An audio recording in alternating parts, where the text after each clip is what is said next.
Ooh, this is exotic. Muscle Cat Media. Nice. Cultural.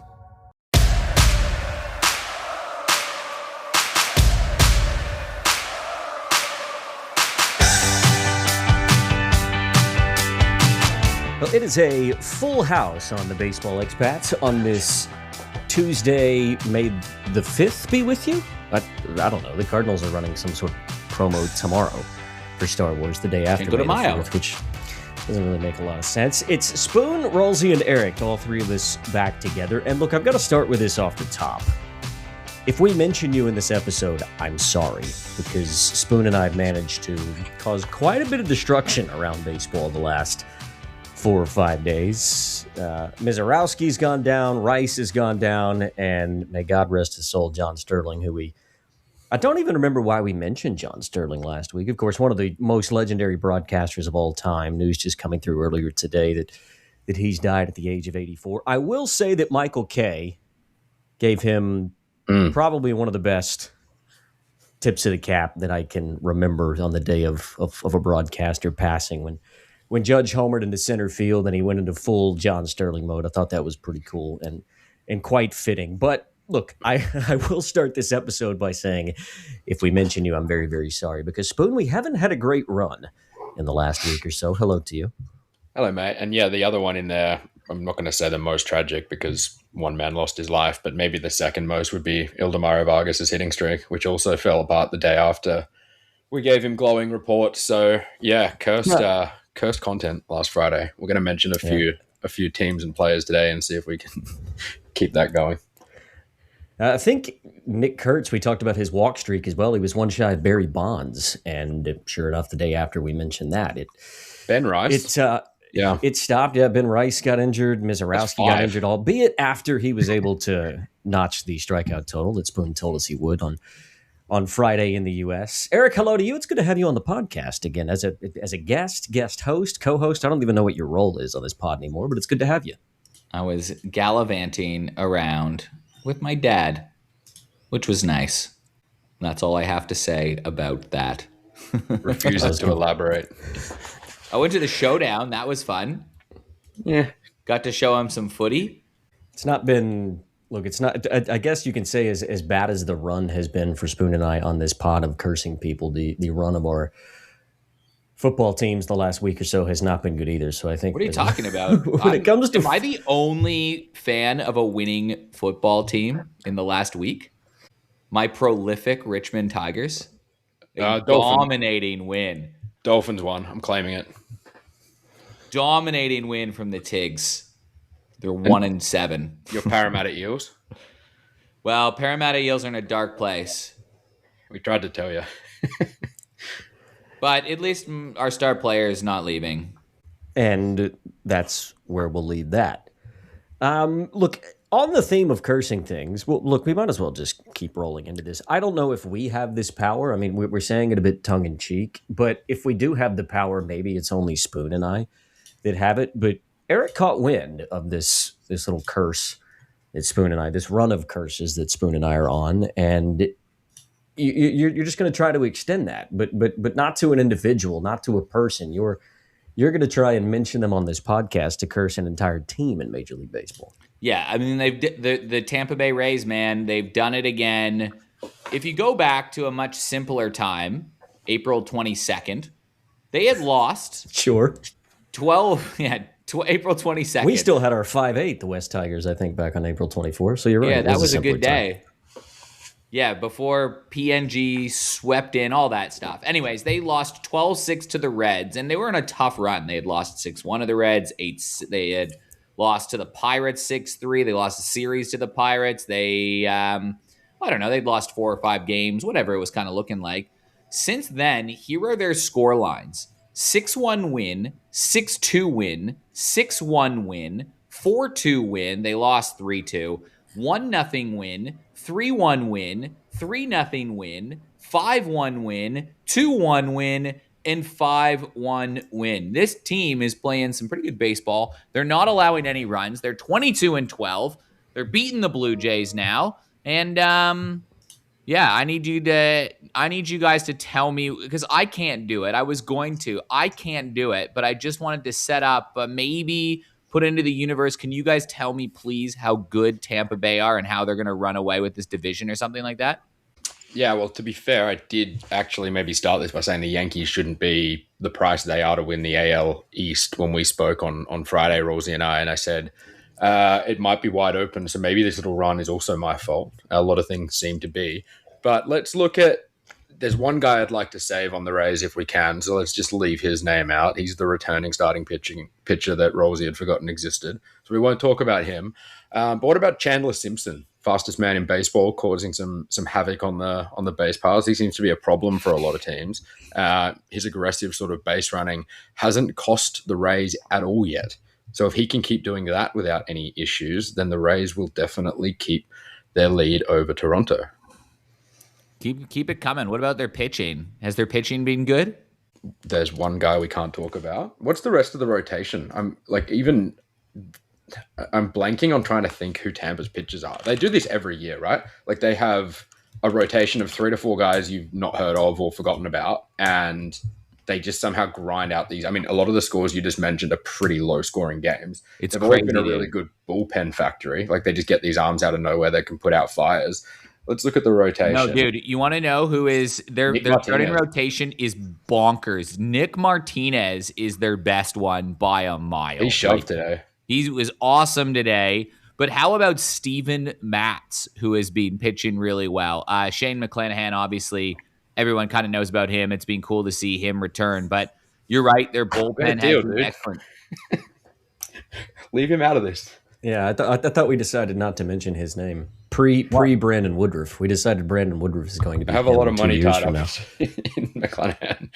I don't want to be. We're really testing the theories to whether or not Eric wields the same power that we do, aren't we? I need to call Bet365 about some cash out options. ASAP. No, but they're playing well, man, and I don't like it from a Jays perspective. But I always love watching those score lines, right? That's usually a pretty good sign of sustainable baseball if you're putting up 4 or 5 a game and only allowing 1 or 2 runs a game. You're going to win a lot of baseball games if you don't allow a lot. It just shows how important good pitching and defense is. They've got one of the better fielding percentages as well. So, Junior Caminero is a complete stud. So, yeah, they're an interesting watch right now. They remind me a lot of last year's Detroit Tigers, and kind of talked about them a little bit in the preseason chat around how there's not really one. I mean, Yandy Diaz is probably the guy, but there's not one star in that lineup offensively. It's like 1 to 9 production. And when it's 1 to 9 production at like a slightly above league average level, but you're getting it from 9 guys, it's actually quite consistent and sustainable in the sense that it's not like, if we can strike out Aaron Judge 4 times, we win. They've got guys up and down that are just kind of getting it done. They've got a handful of guys batting 250 or above, 260s, 270s. They've got speed, which I kind of mentioned before, in the form of Chandler Simpson and Taylor Walls. I feel like a team's record after May is a hell of a lot more sustainable when it's 6, 7, 8 position players contributing as opposed to 1 or 2 stars having a historic month. Well, Eric, as you know, one of my favorite things to do on this podcast is remind you of things that Spoon and I talked about when you weren't here. We had a conversation on Friday, as Spoon talked about, are the Yankees good enough to keep this up? And Spoon, what were they, $1.40 or something? They may still be. Whenever we talked about it on Friday.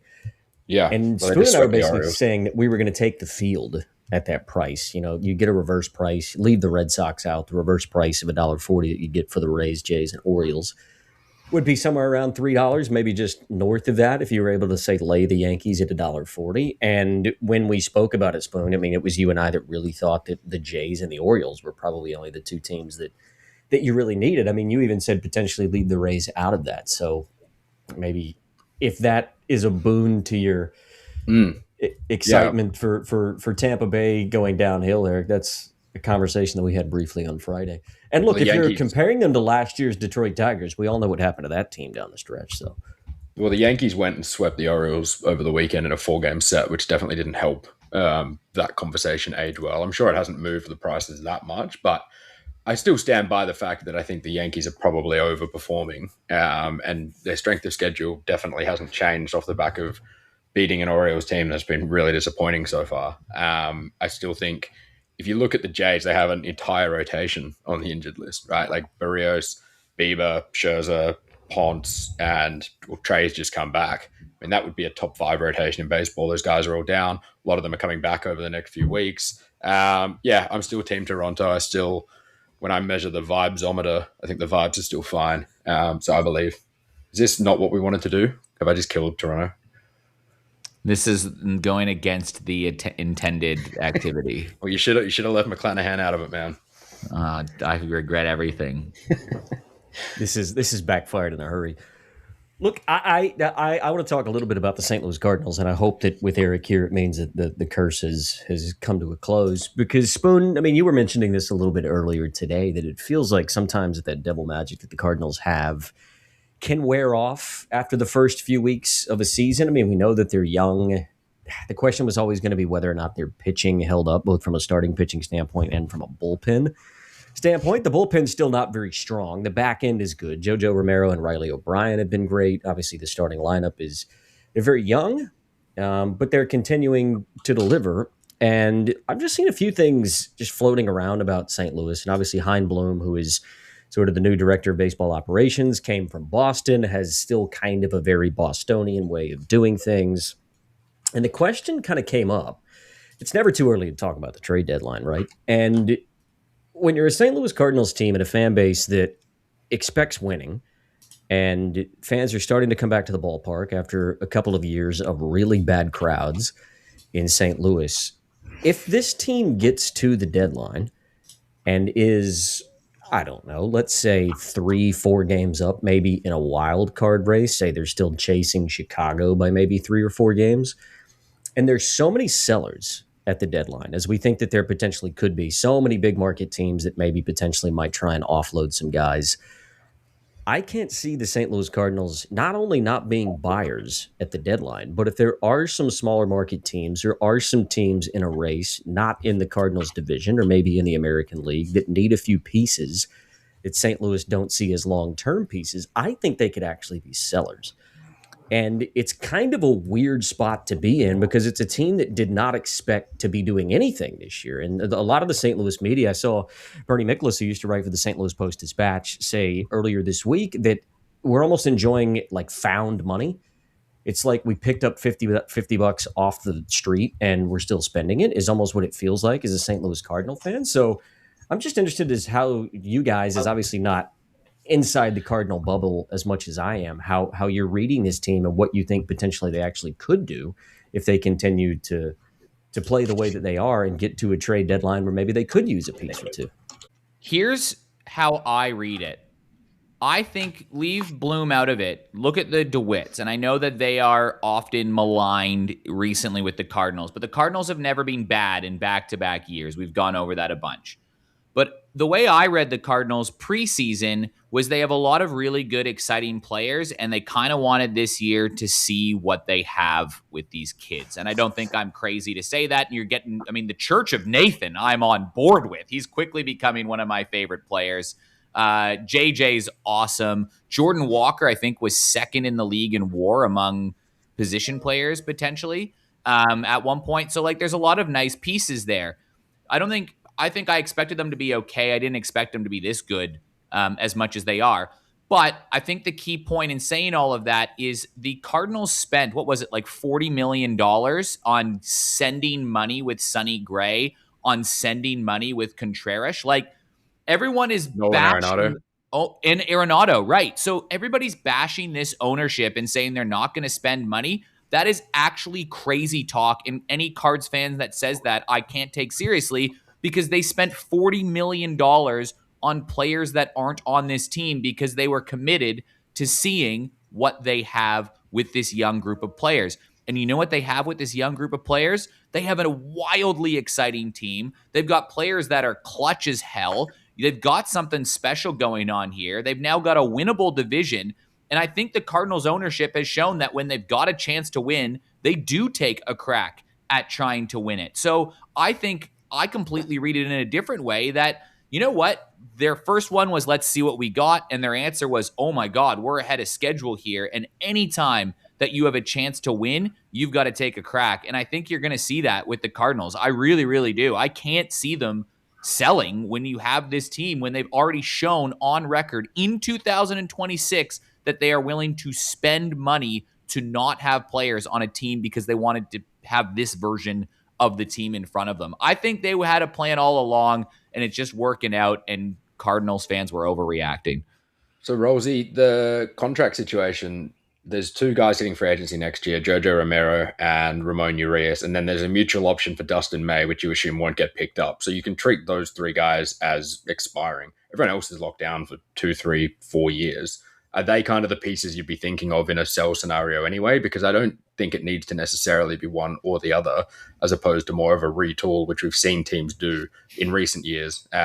You adjust to your strengths and you kind of try to balance the roster out a little bit. I mean, I could definitely see a world where those three names all get traded and you also bring in a Zach Gallen type or someone like that at the same time. Prospects for a veteran, a starting pitcher, and a bullpen guy. Like and any contending team. And Murakami. Well, and I think that's the interesting spot that they're in, right? Because say if a team comes knocking on the door for a Riley O'Brien, right? Like he's had such a great season, but if you go back and look at the Rolodex of teams that Riley O'Brien's put, I think he's 31. He's burst onto the scene. It's like you think he's a 24-year-old guy, but he's failed at so many other different spots, and he's gotten it right in St. Louis. And now all of a sudden, if a team approaches you at the deadline and goes, hey, we're going to give you X amount of prospects for this guy that we think can win us a World Series, when maybe the St. Louis Cardinals front office is going, look, this has been a fun year. Maybe we make the playoffs. We think that this team is going to be contending for, championships for 5-10 years to come. Do you get rid of pieces like that because you go, okay, we still don't feel like we're ready, even though you're a contending team? It just feels like such a weird spot. He's got like 4 years left, though. Like any reliever with 4 years is just going to be too expensive for teams to get. Like, you just Louis Varland disagrees. Yeah, true. And I mean, that almost worked, but I don't know. I don't think Riley O'Brien's in the same category as a 31-year-old guy making his first season. Like on paper, this is a good year. Teams get scared of the fact that it's an outlier, but he's got 4 years left, and that much team control always drags a price. But this isn't an outlier. O'Brien was great last year too, right? This is the second year he's done this in a row. I think if you're the Cardinals, you're looking at this and saying, we might make a run at this thing this year. You're going to keep Riley O'Brien. You don't need to give up anything to get him. They already need another bullpen arm. St. Louis better than I do. I get that. But I can't see it based on the money they've already spent this year to have this roster. They're paying dudes to not be on this team. Well, they could pay Dustin May to not be on the team, and I reckon they'll be in an even better spot. They definitely have needs. What is your wish list right now, Rolsey? Let's get rid of stop thinking the negative style here with your team. Think this is an exciting young team. You watch this team every day. If you were to write out a wish list right now of 3 things, don't name guys, just roles that you want to complement this team to actually make a run, because that's the exciting stuff as a sports fan. Dream a little bit. What are the 3 guys? What are the 3 things you'd like? SP1, SP2, SP3. Well, yes, but also just a middle of the bullpen, which they don't have. Yeah. But I mean, those are the types of guys that you would usually give up prospects to go get at the trade deadline, right? You would go pick up somebody who maybe only has 1 more year of team control that is maybe going to be your 6th inning guy or your 7th inning guy. And I think we forget about how important those guys are. And oftentimes there's guys like that are picked up at the deadline for, a number 22 prospect or so on and so forth, right? You get into that situation all the time. And oftentimes in the playoffs, that guy can be, the bridge to the back end of the bullpen that oftentimes we forget about. St. Louis doesn't have that piece right now. The middle of their bullpen is awful. If their starters don't go 6 innings and we can't get the ball to JoJo, we can't get the ball to Riley O'Brien, things blow up. Ryan Fernandez has been terrible. Ryan Stanek has been awful. The middle of the bullpen is not good. And in a playoff scenario and in a race for the playoff in August and September, that's not going to hold up. So I guess that's my point, is normally a team would go out and get those types of guys from non-contending teams, but they would have to give up top 25 prospects potentially to get those guys because you're desperate and in need. And I just don't think St. Louis is going to do that. And for that purpose, that's why maybe they could fall flat sort of in those dog days toward the end of July, August, and September, because they don't make those moves because they don't want to give up those prospects. Can I throw out a name that I'm not saying necessarily for the Cardinals, but definitely a guy to watch, I think, as a closer, shutdown bullpen guy, and be interested in the thoughts of you guys. What are you doing if you're Houston with Josh Hader? I mean, this team isn't good. They've got a really good closer who's been injured for a little bit now. They owe him $19 million a year for 2 years after this year. There's no point having what used to be a top 5 closer in baseball. Remains to be seen if he still is. When you can't get close to 500. To a similar extent, the same is probably true with Devin Williams and the Mets, although they just signed him. I think we could see a lot of bullpen trading this year. And guys with a year or two left. I'm not saying that's necessarily a fit for the Cardinals with that kind of salary attached, but it does loom as one of the more interesting bullpens when you have teams like the Giants, one of the more interesting trade deadlines, when you have teams like the Giants, the Astros, the Phillies, the Mets, who spent a lot of money and aren't anywhere near good enough. Yeah, and I guess for the Cardinals is, do you want to, what do you do with guys like Doyle? That's your question, I guess you're asking, Rolsey, right? Do you trade him for somebody, or maybe he's the answer, right? You saw that with Trey Savage last year, 21-year-old come up, late call up. Maybe they expedite his progression based on where the Cardinals are on. I think at the minimum, they're going to ride this out. There's no way they're selling. I can't see that. They're going to ride this out. And that's assuming they don't totally collapse by the trade deadline, which I don't think they will. I think we're now at a small enough sample size, or a big enough sample size, that we know the Cardinals are pretty decent. I think a skid's going to happen. They're a young team. They're going to get cold, but they built a nice little buffer. Starting pitching for sure. I think if they are 10 games, I think if they just play 500 baseball between now and the trade deadline, I think you have to take a couple swings. Have to. And I think they will. And the ownership has shown they're willing to take swings. They literally took swings to commit to the rebuild. They'll take a swing to commit to winning, I think. So the next 10 days are the most important days for the St. Louis Cardinals. It's exciting. This is a good year to be a Cardinals fan, man. These unexpected years are the best years, right? And this team's so fun. I love Nathan Church. He's one of my new top 5 favorite players. I'm cheering for him. Well, that's what I mean. It's found money. And on the offensive end, I mean, maybe an everyday third baseman. Ramon Urias is basically starting every day at third, and he was signed to be basically a backup glove. I mean, he's a good. I was excited when they signed him. They got him for $7 million, and he's a Gold Glover, right? So he's a great guy to put in at the end of games defensively. Still a bit of a revolving door at catcher. There's a lot of people in St. Louis circles that still think that Ivan Herrera is only catching twice a week, so that they could potentially deal him, because they've got some young catchers coming up. I mean, you've still got Lars Nootbaar, who's yet to come back. Joshua Baez has been one of the best outfielders in minor league baseball, who is one of the top prospects for St. Louis. I mean, you mentioned Liam Doyle, who probably could come out of the back end of the bullpen as a September call-up. Tink Hence is another one. He just didn't have a good spring. So they've got all these guys waiting in the wings, but it's just such a strange situation to be in when maybe 2 months ago, you had a path that you had set out and you say, right, we are building for 2029 or 2028. And all of a sudden that gets expedited, but Chaim Bloom just continues to talk about it doesn't matter what's happening on the field. The performance that happens on the field day to day can't change what the path is. So if the path 2 months ago was to say at the deadline, if somebody wants to give us 3 prospects for our quote unquote closer, is that still the path come the trade deadline? I guess that's my point. But it's just, look, I mean, you're right. It feels like we're playing with house money a little bit at the moment, because I didn't expect much at all. But then again, we talked about at the beginning of the year that the Cardinals haven't had back-to-back losing seasons since the 50s. So I guess we should have expected it. I think maybe the play then after this discussion is you just kind of let this ride. If you're in that position, you look for a couple reasonable, non-overpaid trades for those complementary pieces, knowing, you know what, we're not going to give up the farm. We're not going to give up a Doyle. We're not even going to give up a Burleson unless someone completely overpays for him. You're not touching Weatherall. You're not touching Church. You're not touching any of them. Let it ride out.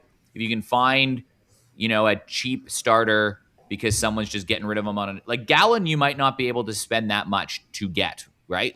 You might be able to spend a mid-range prospect and a player on Gallen, and the trade-off is all of a sudden you have a veteran guy who can maybe anchor some innings for you in a playoff series that you're going towards without a low risk. You're like, all right, maybe we lost a fringe MLB guy for. I think you let it ride, but I think my conclusion is you certainly don't sell, but I think you have to take into effect that winning is hard, and if you have a chance to win, like, go for it.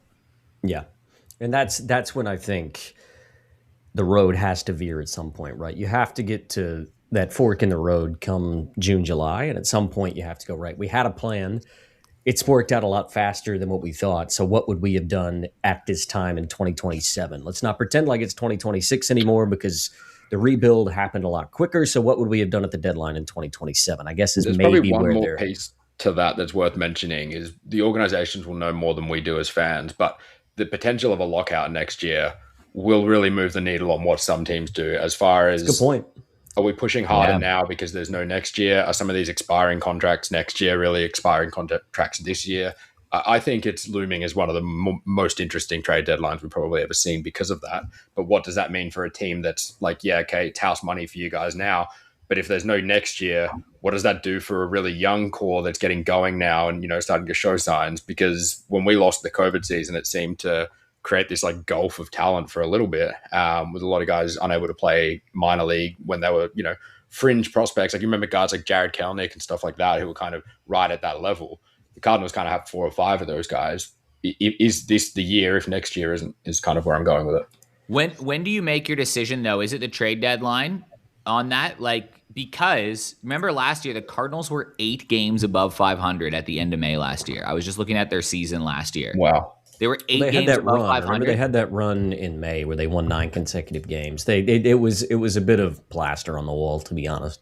Yeah, but they went. My point is what I was going to say next is that they went 45-60 after that point, which is bad. They played some pretty bad baseball the rest of the way. So that is like, when does it? They are now on the radar of like, this could be a pretty good team. Before they were like, all right, they're better than people thought. Okay, they're solid. They're okay. And now it's like, all right, are we cooking here? So what more do we need to see from them? And there probably is something for them to be good, right? Like, look at an NBA reference with the Raptors, right? They went on that big winning streak at the beginning of the year and played 500 the rest of the way. They got in as the 5 seed. Took it to 7 in the first round. Season was somewhat of a success for a young roster with flaws. Cardinals and Raptors are very similar in that way, right? A little bit ahead of schedule, young team, get hot early, tread water from then. But no one's saying the Raptors are a good team. They're like, all right, they're a nice surprise. So same with the Cardinals here. Do they need to play like 500 ball in May, right? Still 6 games above 500 at the end of May. That's a pass mark. It's worse than they were last year, though. Yeah, but I think the nature of it will feel different because of the teams they've beaten. Like they just beat the Dodgers in a series, right? And they beat the who they play today? The Brewers? Yeah. That's a big win. Who do they got coming up? So they Well, got they got the Padres out west for 4 this weekend. I think that'll be another big litmus test, is that first sort of West Coast road trip. Playing a team like the Padres who are playing good. I mean, Spoon still has his questions about whether or not the Padres are actually going to be a legitimate World Series contender, but I mean, they look like a good baseball team or a decent enough baseball team to this point. So if you can go out west and split that series, or maybe take 3 of 4, it's a 4-game series over the weekend, then I think that'll certainly tell us a lot more about this young St. Louis team. I think that how do they do against the Brewers and then the Padres? Because then you come home, or no, you're on the road versus the Athletics. But then that series versus the Royals is going to be potentially interesting because the Royals are looking good right now. The last week, I think the Padres are definitely the 4th best team in the National League. It's just whether that's the bridge is close enough there. Like the Braves, Dodgers, and Cubs look like the best teams in baseball. I mean, the Cubs are the best team in baseball. But it's kind of like those extra pieces from there. I think that how big is the gap from 3rd to 4th, and where do the Cardinals fit in from 4th to X? Yeah, I think the Cubs, I don't want to say that we nearly buried them a couple weeks ago, but we were wondering what the hell was going on. They just needed a long stretch of games at home. They had played so many road games early in the year. And what are they now? They won 15 of 20 games at Wrigley, right? So once they finally, that schedule sort of evened out for them, they've come good. And yeah, the Cubs have been a lot of fun to watch. the Central is so cooked because It doesn't make sense. in 4 days from now, literally when we record next, in 3 or 4, let's say next week, 1 week from now, the Cardinals could be in first place. That's how close they are right now.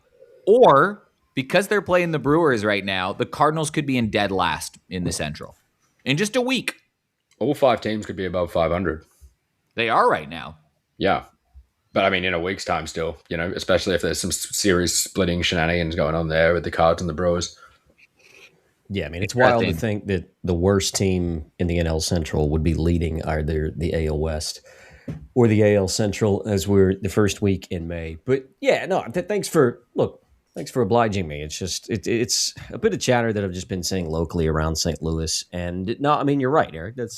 That's good advice as a co-host or a guest of this podcast, as we like to call you, is why worry about it? You know what I mean? Enjoy the ride in a season where you didn't think a team was going to be very good. And hope that you get a couple pieces without cost in the future. And put $200 on your team to win the National League so that if they do, you can go to the World Series. Ask me how I know. The Cardinals are about to lose 7 in a row. Oh, especially if I fly there for the World Series like Spoon did and see my team get swept in the World Series. That would not be fun. This is the podcast where teams go to die, and we just spent 15 minutes talking about the Cardinals. Like, all of a sudden, JJ, let's not even talk about it because some bad stuff is about to happen. Don't do it. You're on. All the bad juju is gone. We don't have the power to beat Devil Magic. Like, that shit's eternal and inevitable. Devil Magic and the best fans in baseball, baby. Go Yankees. Right, well, look, thanks for obliging me. That's easily the most we've talked about the St. Louis Cardinals probably in the last 18 months, but for good reason because they're playing good baseball. Look, if you were with us a couple weeks ago, you would have seen the first iteration of a 3-part theme team that Spoon fed to Eric and I. It was letters of the alphabet. So surnames starting with Spoon, you might have to help me here. It was A through I. We put together a pretty good team. I think the actual projected wins was higher than what I thought it would be. And it was all based around Drake Baldwin, right? The algorithm didn't really know how good Drake Baldwin was going to be, and Baldwin's turned out to have a pretty good start to the year. So that team sort of averaged out about 96, 97 wins, which was probably a better team than what I thought it would be for that A through I team. But we're going to put together another one today, and Eric and I don't know what Spoon's got cooking because he still has 2 different parts of the alphabet that he can utilize. And you're going to set some guardrails for us today, Spoon. But we are going to pick another theme team, and we're going to pick one that we think can potentially beat that 97 projected wins of the A through I team. So you tell us the rules, and then we'll rock and roll. All right. So to get through the remaining letters of the alphabet, there obviously wasn't 2 perfect splits of 9 because we don't have 27 letters in our great language. But there's also a handful of letters that I think maybe need some partners in crime. So what I ended up doing was splitting the other letters into 2 groups of 7. And the way we're going to use that 7 is, if you remember those who listened the first time, we picked 9 position players and then we picked 5 pitchers. 3 were starters, 2 were from the bullpen. So a total of 14 players. That works out perfectly for our 7 letters here because we're going to double up and we're going to use everything twice.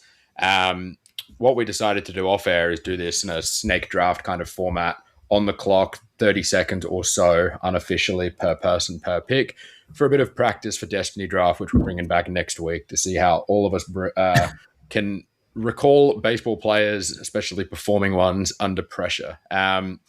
So I want to save what I think is going to be the best group of letters till last. And we're going to jump to the back part of the alphabet here. And that's the hardest. I'm going to tell you how I've split the letters. I don't know if you guys want to write it down just with a pen and paper or something.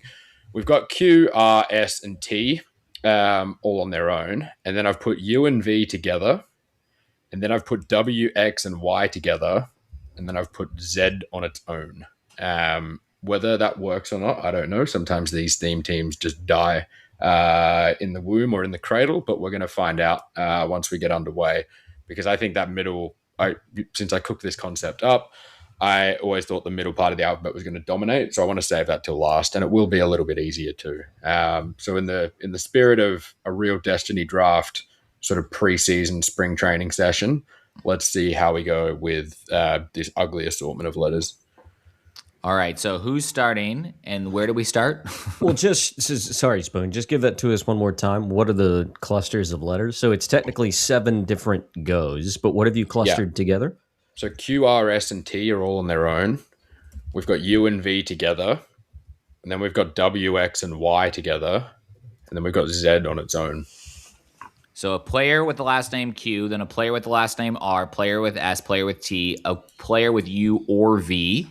Mm-hmm. Man, I know who I'm picking for V. W, X, and Y, and then Z. Okay. Yep. And from the start, we'll just make it that we can draft into either position players or starting pitcher bullpen, given we're doing it in draft format. Last time, we obviously went around and did all the position players first and then the pitchers. But I think to keep our options open and make sure we only box ourselves into the corner at the very end when we inevitably fail, let's just draft freely into any of the 14 roster slots from the beginning. So who's going to kick us off? You've got to create the order, Spoon. You're in charge here. I will start just because I just don't want this name to go burned and I want him on my team. Can I start with the letter V? No, you got to start in order. I thought we were going to do it in alphabet and then reverse. Oh. Yeah. Okay. So you've already put your hand up and now you have to do Q. Well, that sucks. What if I wanted to start with Z? I can't even name a player that starts with Z. So, all right. Well, let's go with, God, who starts with? There's a starting pitcher. Yeah, there's probably, I've got two guys in names. One's Quintana and one is Quantrill. Who would be better? Quantrill would be better. Yeah, probably, eh? Cal Quantrill, starting pitcher. They both kind of suck. Let's go Cal Quantrill because he's Canadian. Okay, so I'll do R. I don't want to miss someone glaringly obvious. Let me think it through. There's a lot of R's, man.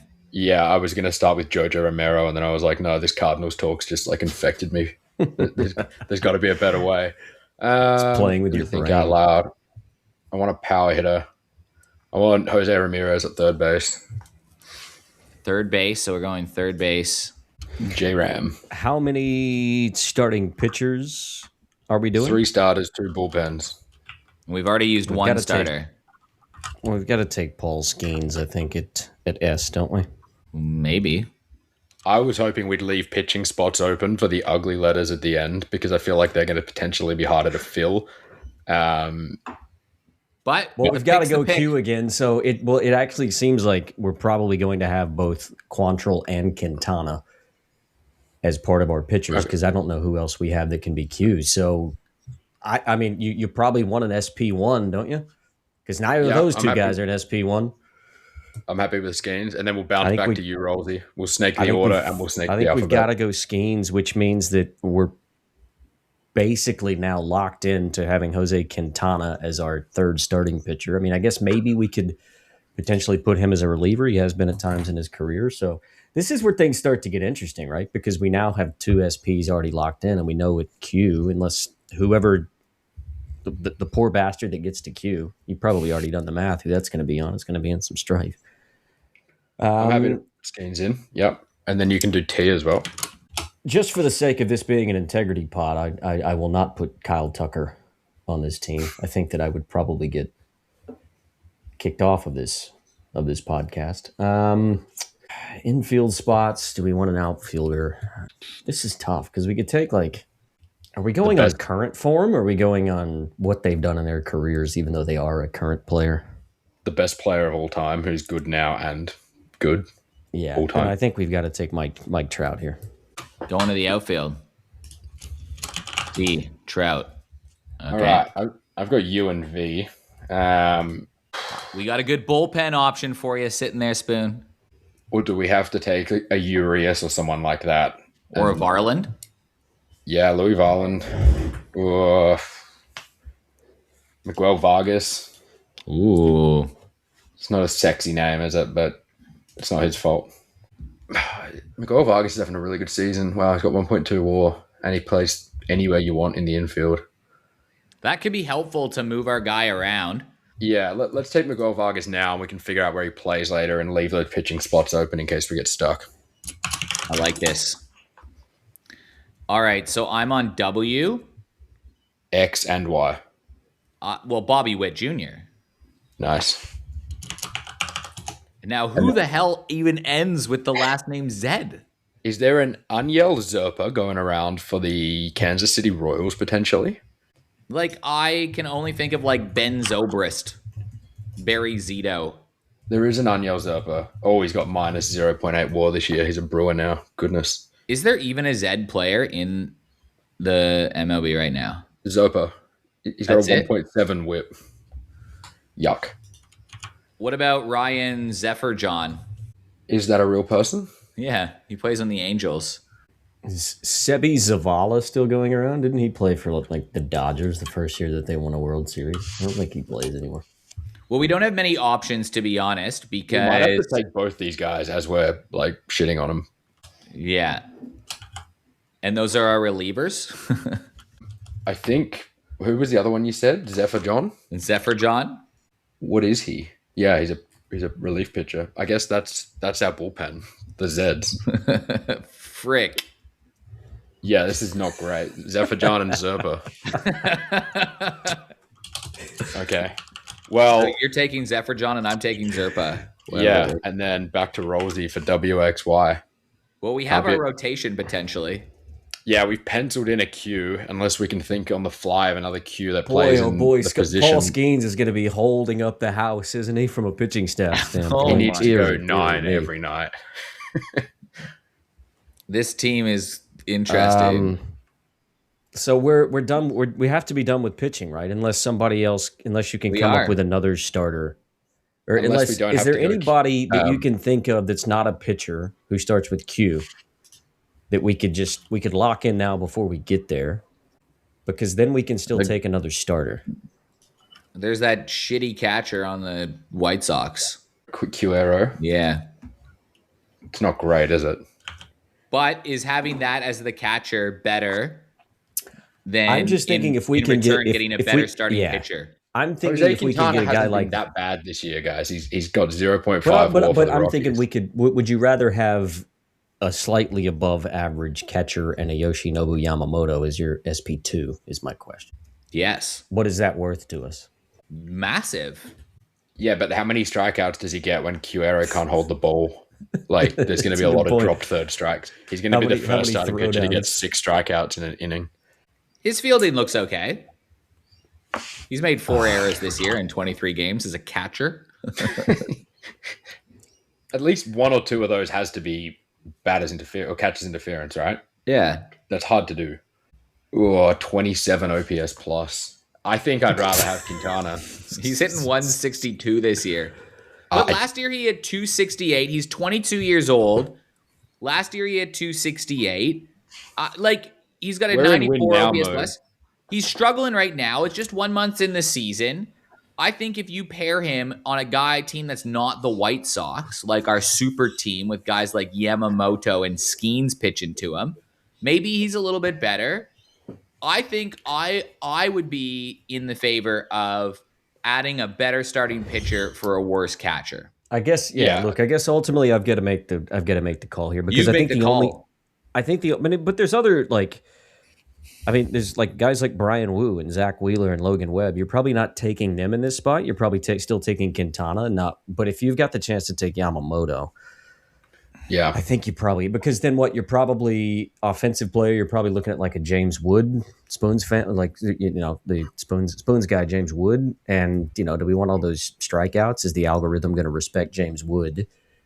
Are we going to get a huge drop off for having a catcher that's done not much? Or are we going to get the huge positive from Yoshi? I think we've got to take I think Yoshi. with a bullpen of Zeferjahn and Zerpa, we probably should shore up the starting rotation. All right, that's it. Good. I'm glad we talked that through. We're taking Yoshi. Sounds like a SP2, baby. no-win, no fee compensation firm, Zeferjahn and Zerpa in Austria. We are in a little bit of trouble, though, because we've kind of pigeonholed ourselves a little bit. Because right now, it's my pick with U and V. We've got our catcher, who's probably going to be Quiro. We haven't locked that in, but I don't know who else could be. Witt is our shortstop. Ramirez is at third. Vargas has to play second, right? He can play first. Can he? Yeah. But either way, so I need an infielder, which It's got to could be Ramon Urias a second, maybe. Yeah. Could be Ramon Gold glove. Yeah, I mean, Wait, did I actually take Miguel Vargas instead of Ildemaro Vargas? Do I have to give back my Diamondbacks fandom now? That's probably egregious, right? The guy's hitting 400. He was just the player of the month in the National League.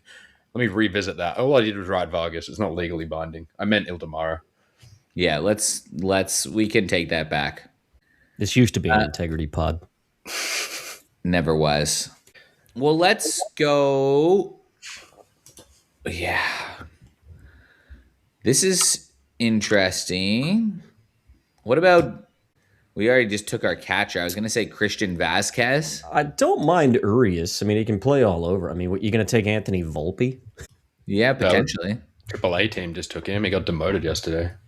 What about, well, we've kind of already taken all our relievers. We're kind of stuck. We're kind of stuck there, aren't we? I'm not taking Mark Vientos. I think it has to be Ramon Urias, Cardinals legend. I think Cardinals.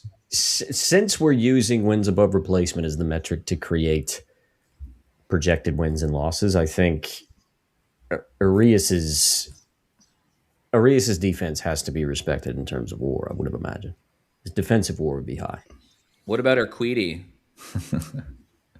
No, we have two really good pitchers and two really good pitchers and three terrible ones already. So you don't want to add to the terrible list? We'd have to replace one of the Zeds, which I think we figured out was impossible. All right, Urias is our second baseman, which puts Vargas at first. Yeah. So we need only two outfielders to round out this team, and we have a DH. And a DH, and we have T, S, and R. Wait, no, we got to go back to Q, but we're going to probably go Q arrow, right? We have to.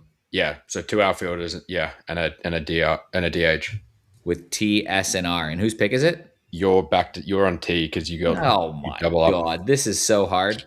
Well, we must have a few pretty good options. I'm set. Like, we can't take Tatis.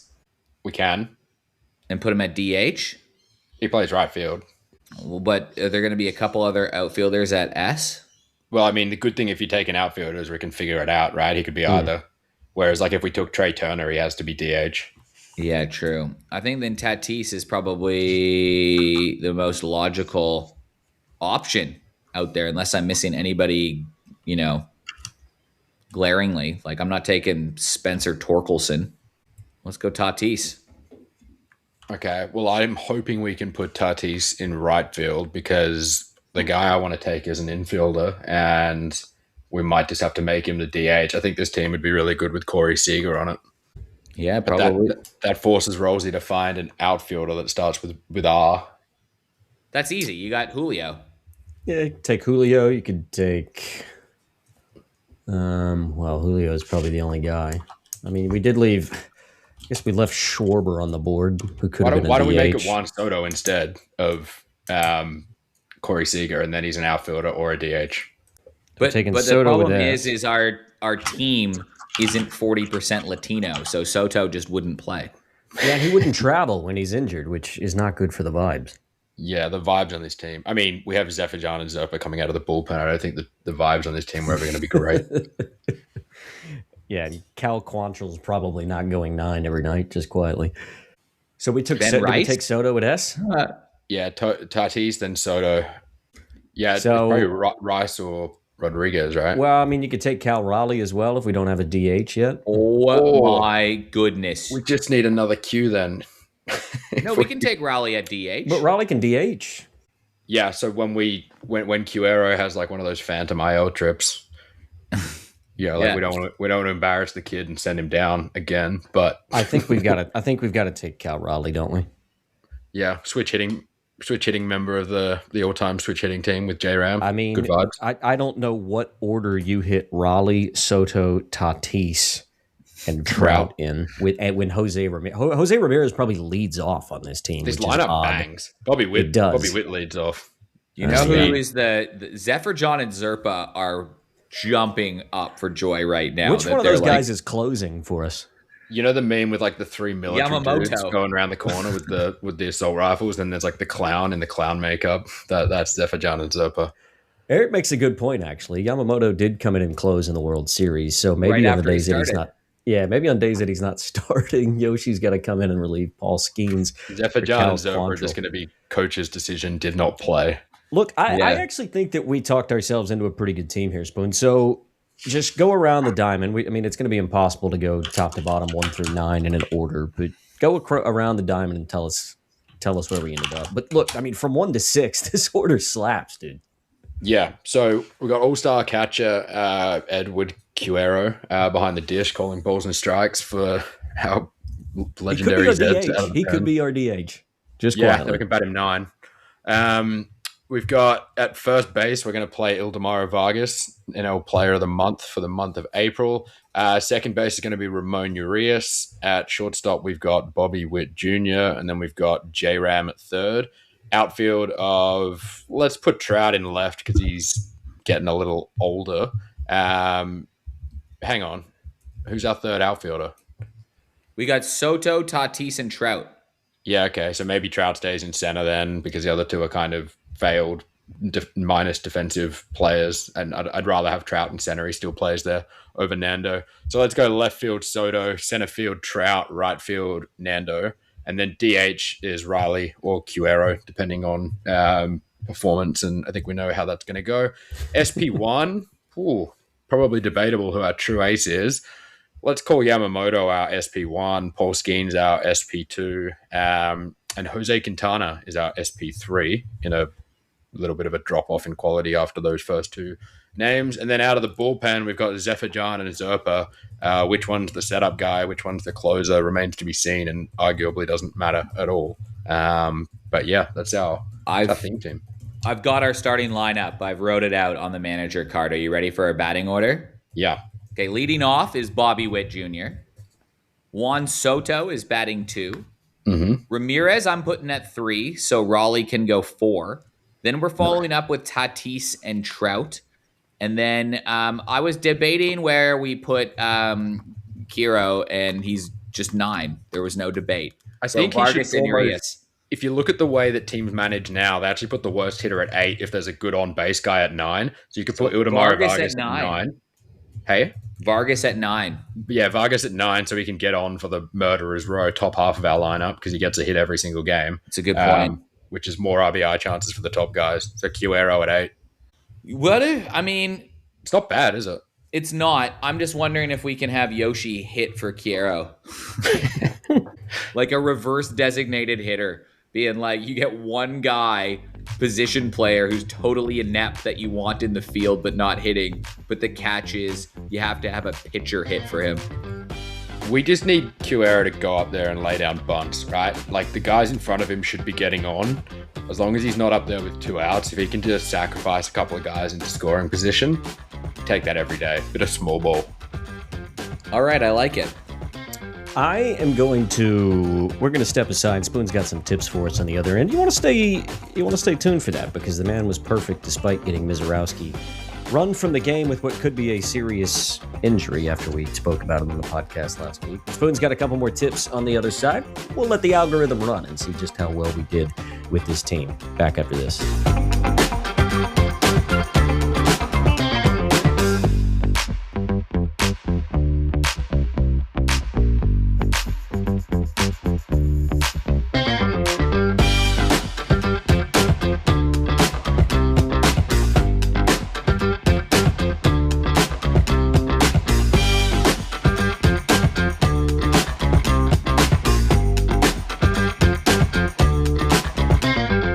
Back on the Expats, Spoon has some more juicy tips, and he did go 2 for 2 with his tips on the weekend pickoff. If you're not already doing so, be sure to follow him at Spoon Does Baseball on Twitter and Instagram.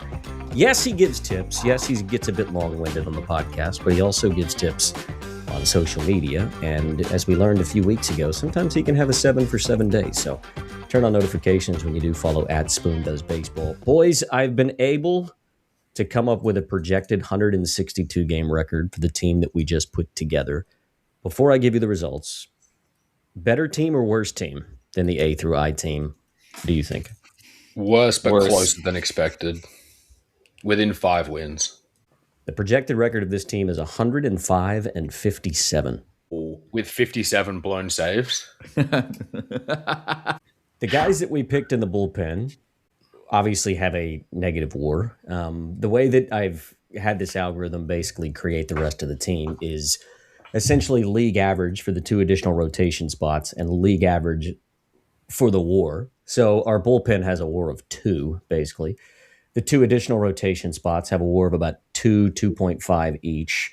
And then some of the missing bench guys basically have a total of 3 WAR for the entire bench. So, the total team WAR ends up being about 57, which, look, if you have a 57 for the guys that we picked, plus the 12.3 remaining, you add that to the 44.5, which is what a replacement team is. You come up with 104.8 wins. So what was the other team? I don't know who else is in our bullpen, but it's probably not going to be Zeferjahn or Zerpa. It's going to be the guy that we call up that isn't making a whole lot of money that's going to be closing games out.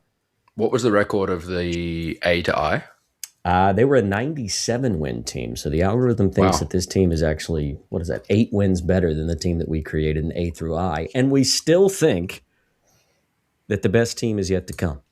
I mean, that is a ridiculous top 6 of a lineup, though. So the goal, and look, it's that there are range. So you're saying with injuries and regression, the floor is about 162, and the ceiling with good help and a couple of bats that pop, and maybe Zerpa and Zeferjahn have a hot August or something. 109 and 53 is the ceiling. I think the ceiling for that 97 win team was right at 100 wins. So look, we'll call it about 6 or 7 wins better, this team as compared to the team that we created a couple of weeks ago. And I think we're all excited for what we might be able to put together when we do this again for the middle of the alphabet. So, result. Well, all right, Spoon, what have you got for us? A couple tips for the midweek slate, the Tuesday in the United States and the Wednesday games here in Australia. What have you got? Yeah, and just quickly on your comment about 2-0 on the Friday episode, I'm really glad that the Mizorowski one got up, because I can't believe in hindsight when I listened back to it that I used the phrase money for jam. Like, I've declared it with that much confidence. That almost never works, but it did work on this occasion, and I'm going to try and not use that again unless I'm really feeling it. To talk through the first one, I'm just going to mention there's a guy, a good friend of mine, for the purpose of the podcast, we're going to call him the Canary. And he's been getting into baseball this year, and he's been getting into baseball by betting on baseball. And he's been getting into betting on baseball by picking 5 guys he thinks are terrible and just backing their unders every single time. So he's got what's called the Fade 5. And the 5 guys are Erod, Sandy Alcantara, Framber Valdez, Brian Bayo, and who's the third one? Did I say Erod? Anyway, 2 of these guys are going around tomorrow. And I do actually like the under spot. So we're going to do something a little bit different, and I'm going to take them both together. The first one is Sandy Alcantara, because his line is 5.5. And look, Sandy's burnt me a couple of times this year when I've taken the over. And it seems to be no matter how well he pitches, he doesn't seem to get the strikeouts. He can go 7 innings and only give up a couple of runs, but he just gets weak contact. He throws nothing but strikes. He doesn't really nibble. And then he kind of gets to 7 innings pitched, even with a really healthy pitch count, usually under 80, and then the bullpen comes in. So his underline tomorrow against the Orioles is 5.5. I'm going to take that, and I'm going to take it into one that really surprised me both line and price-wise. And that's Framber Valdez.